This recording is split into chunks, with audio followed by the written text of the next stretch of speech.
Assalomu alaykum aziz vatandoshlar, hurmatli musofirdagi qadrdonlar. Bugungi suhbatimiz asosini reyestrdan chiqish tartibiga bag'ishlaymiz. Ko'pchilik vatandoshlarimizdan reyestrdan chiqish uchun yordam bering deb so'rashyapti. Lekin reyestrdan chiqish uchun birinchi qiladigan ishimiz sababini o'rganish. Hamma ham reyestrdan chiqib ketadi degani emas.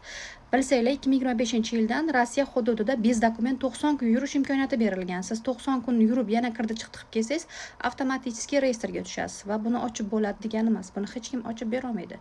Siz qonun bo'yicha Rossiyani tark qilishingiz kerak. Agar Rossiyani tark qilmasanglar, shu orada politsiya xodimlari tomonidan qo'lga tushsanglar, Rossiyani qaysi hududida bo'lishinglardan qat'iy nazar sizlarga jarima va zapret qo'yish imkoniyati ularda 100%.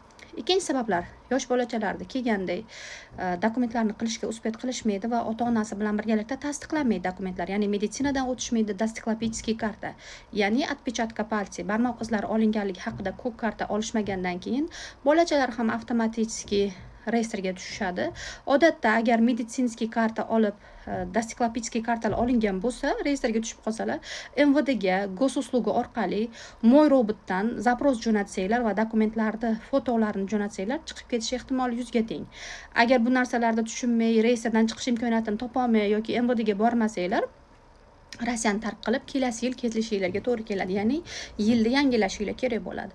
Yana shu yilda o'zida 2026-yilda patent olib, patent kuydirib qo'ygan bo'lsanglar va yana sirazi borib kirdi chiqdi qilib kelib patent olaman desanglar ham qaytib reyestrga tushasizlar, chunki patent kuygandan keyin kelasi yilgina patent olish imkoniyatiga egasizlar. Shu holatlar sizlarda takrorlangan bo'lsa va reyestrga tushgan bo'lsanglar, odatda chiqarib beraman, u qilaman, bu qilaman deb yana sud orqali reyestrdan chiqaraman deb har xil odamlar aytayapti ekan.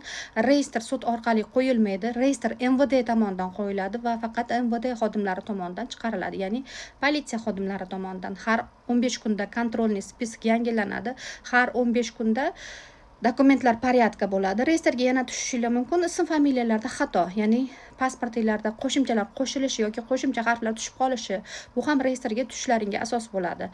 Qo'shimcha harf qo'shilgan yoki qo'shimcha harf tushib qolgan bo'lsa, agar migratsionka asos bo'ladigan bo'lsa, faqat granitsaga borib migratsionkangizni yangi qilganingizdangina reyestrdan chiqib ketish ehtimolinguz 100 ga teng. Faqat migratsionkani yangilab, yangitdan registratsiyaga qo'yasiz va registratsiyangiz bazaga tushgandan keyin bemalol reyestrdan chiqib keta olasizlar. Yo'q, registratsiya qo'ya olmasligim mumkin. Reyestrdaman, registratsiya bir nima qilmayapti deyotgan bo'lsanglar, Rossiya hududidagi qayerda bo'lishinglardan qat'iy nazar, hotel, motel, gastnitsa, yo'q bo'lmasam общежитие, shular bez reyestr registratsiya qo'yish imkoniyatiga ega. Faqat o'zingizlar borib yashashinglar kerak bo'ladi.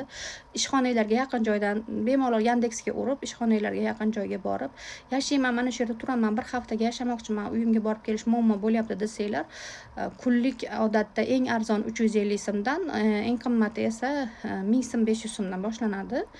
Va ular sizni 3 kundan keyin ili 2 kun ichida yoki 1 kun ichida registratsiyaga qo'yib berishga obязан, majbur va qo'yib berishadi. Va o'sha registratsiyani qo'lingizga olganingizdan keyin xo'jayiningiz bilan yoki bo'lmasam siz qo'yib bermoqchi bo'lgan birorta tanishingiz orqali yoki uy egasi o'zingiz yashab turgan uyga borib bemalol повторdan перед оформление qilib olsanglar bo'ladi. Hozirgi davrda ko'plab vatandoshlarimiz tomonidan shu registratsiya tartibida ham Telegram va boshqa tarmoqlarda registratsiya qo'yib beramiz, faktiski bazasi bor, tashab beramiz deb sizni aynan pasportingizdan suratingizni kesib olib, to'rtburchakning ichiga qora va oq rangga bo'yab, suratingizni chorniy bellik qilib qo'yib, sirazi sizga pastga adres yozib, mana aka adres bor, mana bazada deyishadi. Bu 100% yolg'on. Hozirda registratsiya tartibida tekshirayotganlaringda fotolaring chekkada turmaydi, pasportingiz bilan bir xil surat bo'lmaydi bazadagi. Danni tekshirayotganinglarda to'rtburchakning ichida pasportinglar surati bo'lsa ishonmanglar. Pasportinglarda surati bilan bir xil surat sizga taqdim qilinmaydi MVD tomonidan. Faqat Rossiya hududida tushilgan surat qo'yiladi yo'qda, ya'ni patent bilan bir xil bo'lishi mumkin yoki granitsadan o'tayotganda tushgan suratinglar bo'lishi mumkin. Hech qachon pasportinglar surati bo'lmaydi. Ishonmanglar shunaqa insonlarga. Iloji boricha proverkaga zakaz berayotgan bo'lsanglar, faqat pasportinglar suratini bekitib tashab beringlar va ular sizlarga hech qachon faktiski qilib bera olmaydi. Yo'q bo'lmasam patentinglar suratini tashamanglar. Shu bilan bemalol solishtirib olsanglar bo'ladi. Reyestr tartibida ham birinchi shu reyestrga tushganinglarda MVDga borishinglar kerak deydi. Agar rus tilini yaxshi bilmasanglar yoki bo'lmasam qo'rqadigan bo'lsanglar, rus tilini yaxshi biladigan birorta tanishinglar bilan MVDga borib, zapros bilan bemalol reyestrdan chiqib ketsanglar bo'ladi. Qonuniy holatda shunchaki ariza yozasizlar. Agar noqonuniy tushib qolgan bo'lsanglar reyestrga ochib beramiz, reyestrga o'qilamiz deb ko'plab reklamalar ko'rishimiz mumkin. Ya'ni O'zbekiston hududida turib Rossiya hududida yurgan vatandoshlarimiz aldanib qolyapti. Reyestrdan vatandoshlar qonunlarni buzmay ошибка bilan tushib qolgan bo'lsanglar ochish mumkin.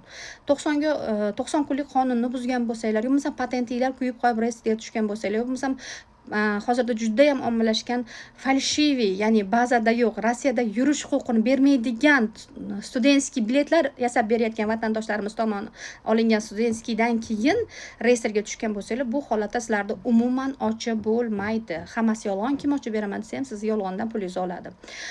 Studentskiyga to'xtaladigan bo'lsak, rus tilini kurslarini o'rganamiz degan studentskiyalar qilib berayotgan, yo bo'lmasam kollejda studentskisini qilib beramiz, o'qib beramiz, bu qo'yib beramiz deb sizlarga taklif qilayotgan vatandoshlarimiz hammasi aldayapti. Ishonmanglar. Agar sizlarga studentskiy tartibda aldayotgan vatandoshlarimiz bo'lsa, sizlarni shu hududda turib aldashgan bo'lsa, bemalol kommentariyaga ism, familiyalar yo bo'lmasa nomerlaringizni qoldirsanglar, aloqaga chiqib, sizlarni kim aldagan bo'lsa, ularga qarshi qonuniy chora ko'rishga yordam beramiz. Faqat vatandoshlarim iltimos qilaman sizlardan, birovni sizlarni aldanganinglar fakt bo'ladigan bo'lsa, ishni boshlagandan keyin o'zinglarni olib qochmasliginglar kerak. Meni qo'rqizdi, menga ugrajat qildi, menga u qildi, menga bu qildi demanglar, chunki Rossiya hududida hozirgi kunda shunaqa odamlarga qarshi juda ham katta reydlar bo'lyapti. Birov-birovga ugrajat qiladigan zamon emas. O'shaning uchun agar siz haq bo'lsangiz, qonun ham, ko'cha ham, hamma tomon siz tomon bo'ladi. Haq doim haq. Nohaq odamni tarafini hech kim olmaydi. Даже u vallomatini olib kelsa ham, siz bilan suhbatdan keyin uni fikri o'zgarib, sen nohaqlik qilgansan deb, даже diniy tomonda ham siz jabr ko'rgan bo'lsangiz, hamma sizni tarafingizni oladi. Demak, aziz vatandoshlar, o'zinglarni ehtiyot qilinglar, dokumentinglarni asranglar, Rossiya hududida yurmoqchi bo'lsanglar, iloji boricha qonunlarga amal qilinglar va internetdagi odamlardan ham ehtiyot bo'linglar. Chunki hozirda hammani maqsadi faqat qanday qilib bo'lmasin odamlarni aldab pulini olish bo'lib qolyapti va bizda jins bo'lmayapti. Ayollar aldamayapti hozirda, ko'pchilik erkaklarimiz aldayapti. O'shaning uchun aziz vatandoshlar, o'zinglarni ehtiyot qilinglar. Kimdan bo'lsa ham hammaga ishonib ketavermanglar. Sog' bo'linglar, salomat bo'linglar.